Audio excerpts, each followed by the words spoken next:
আশ্বাস আমি দিতে চাই যে আগামী দিন আপনাদের সাংসদ হিসেবে যদি আমাকে আশীর্বাদ দিয়ে নির্বাচিত করে, সায়নী ঘোষকে নির্বাচনের আগে ভাঙড়ে যদি 10 থেকে 20 বার দেখে থাকে, নির্বাচনের পরে 100, 200, 300, 400 বার দেখবেন। এই কথা আপনাদেরকে আমি দিয়ে যাচ্ছি। মাথায় রাখবেন বন্ধু যে এই নির্বাচন দেশের নির্বাচন। এই নির্বাচন নরেন্দ্র মোদী তথা বিজেপিকে উৎখাত করার নির্বাচন। This is an election not to elect BJP, but this is an election to reject BJP.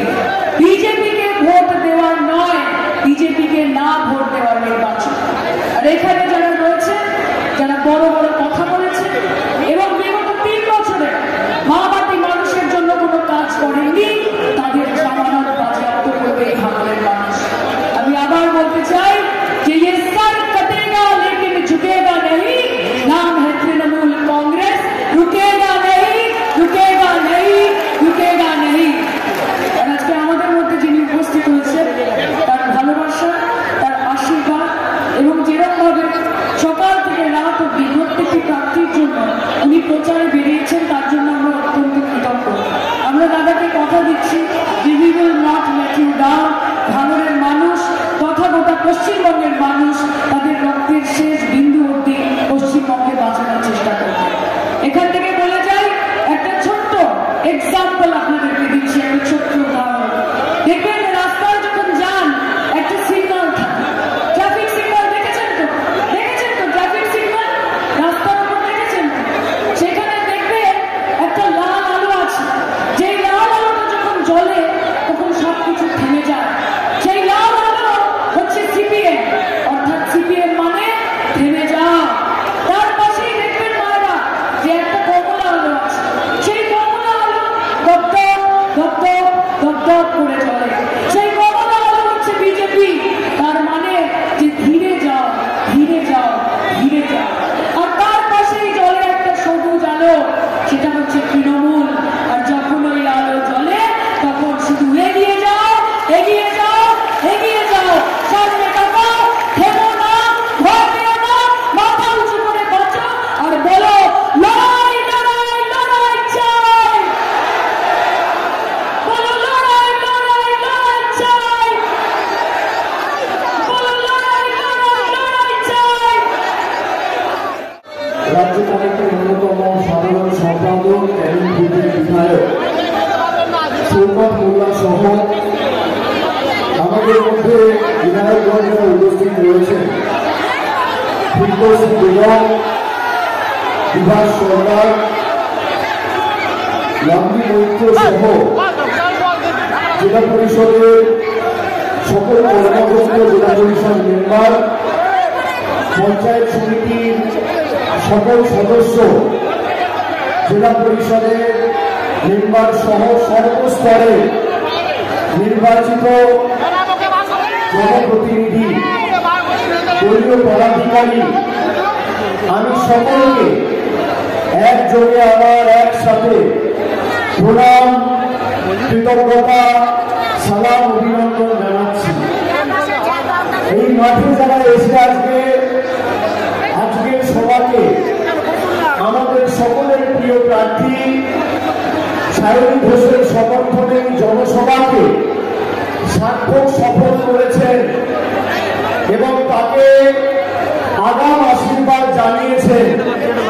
আমি ভাঙড়বাসীর কাছে সাথে বলতে পারি যে সমস্ত আমি ভাঙড়ের মায়েদের কাছে, ভাইদের কাছে, সহকর্মী, সতীর্থ, সহযোদ্ধা সবার কাছে আমি কৃতজ্ঞ। তার কারণ আপনারা বারে বারে তৃণমূল কংগ্রেসের প্রতি আপনাদের সমর্থন রেখেছেন এবং আমাকে আশীর্বাদ করেছেন।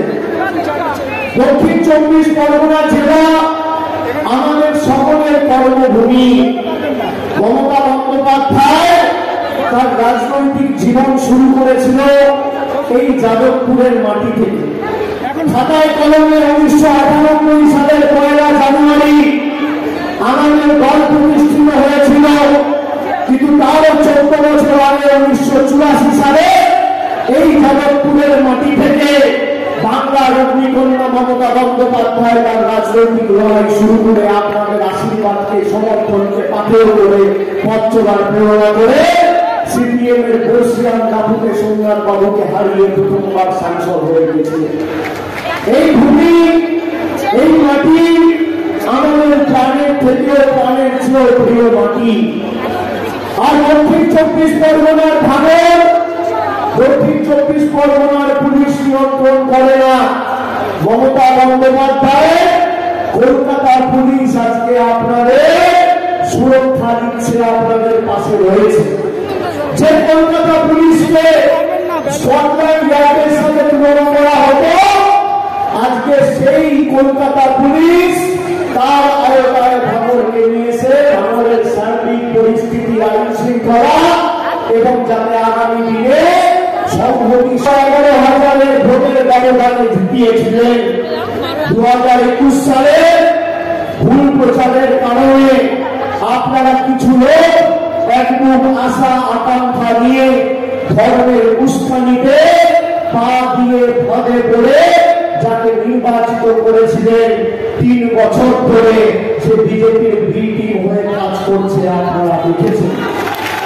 আমি বিধায়কের নাম মুখে আনবো না, কিন্তু আমি আপনাদের বলবো ভাঙড়বাসীকে যে আপনারা দেখেছেন যেখানকার বিধায়ক যাকে আপনারা প্রায় 30-24 হাজার ভোটে আজ থেকে 3 বছর আগে জিতিয়েছিলেন, আপনাদের প্রতিনিধি করে বিধানসভায় পাঠিয়েছিলেন, তিনি সিএএনআরসির বিরুদ্ধে মমতা বন্দ্যোপাধ্যায় যখন আন্দোলন সংগঠিত করেছে তখন বিজেপির শুভেন্দু অধিকারীর প্রশংসা করেছে। এই ভাঙড়ের বিধায়ক যখন শুভেন্দু অধিকারী বলেছে যে উত্তর প্রদেশের যোগী আদিত্যনাথের মতো বাংলার সংখ্যালঘু ভাইদের বাড়ি আমরা ভুল বেকার দিয়ে ভাঙব, তখন তিনি বলেছেন বিরোধী দলের নেতা ভালো কাজ করছে, আমি তাকে সমর্থন করি। আমি ভাঙড়ের মায়েদের বলব যারা মানুষের আশা আশীর্বাদ সমর্থন দেওয়া আকাঙ্ক্ষাকে দিল্লির বুকে বিক্রি করে দিয়েছে, সেই বিরোধীদের আমাদের আগামী 1 জুন সায়নী ঘোষকে জিতিয়ে ভাঙড় থেকে 1.5 লক্ষের ব্যবধানে তৃণমূল কংগ্রেস প্রার্থীকে জিতিয়ে জবাব দিতে হবে। দক্ষিণ 24 পরগনা জেলা আমাদের শক্ত ঘাঁটি, তৃণমূলের দুর্জয় ঘাঁটি। এখানে 4টে লোকসভা আসন রয়েছে, ডায়মন্ড হারবার, মথুরাপুর, জয়নগর, যাদবপুর। এখানে লড়াইটা সিপিএম তৃণমূল আর কংগ্রেস বিজেপির নয়, যাদবপুরের সাথে লড়াই হচ্ছে ডায়মন্ড হারবারের, আর মথুরাপুরের সাথে লড়াই হচ্ছে জয়নগরের। কে কত জয়ের ব্যবধান বাড়াবে আর কত বেশি। আমি আপনাদের বলতে চাই মায়েরা ভাইরা সহকর্মী সমবয়সী যারা এসছেন, আজকে 23 তারিখ, আজ থেকে আগামী 7 দিন আমি এই জেলায় থাকবো। যেখানে যেতে বলবেন যাবো, যেখানে ঢুকতে বলবেন ঢুকবো। এই বাংলা বিরোধীদের উৎখাত আমরা বাকি লোকসভা কেন্দ্রগুলো থেকে করে দিয়েছি। 3 মাস ধরে রাস্তায় ছিলাম।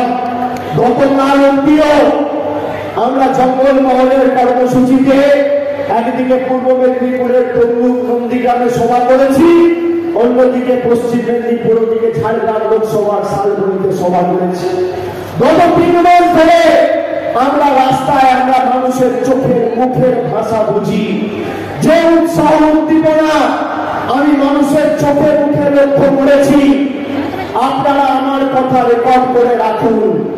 1 তারিখ যখন আপনি ভোট দিতে যাবেন, মাথায় রাখবেন এই স্বৈরাচারী আর অত্যাচারী নরেন্দ্র মোদীর সরকার শুধু 3 দিনের মেয়াদে থাকবে। 4 তারিখ ভারতবর্ষে এই সরকারের বিদায় আসবে, কেউ আটকাতে পারবে না।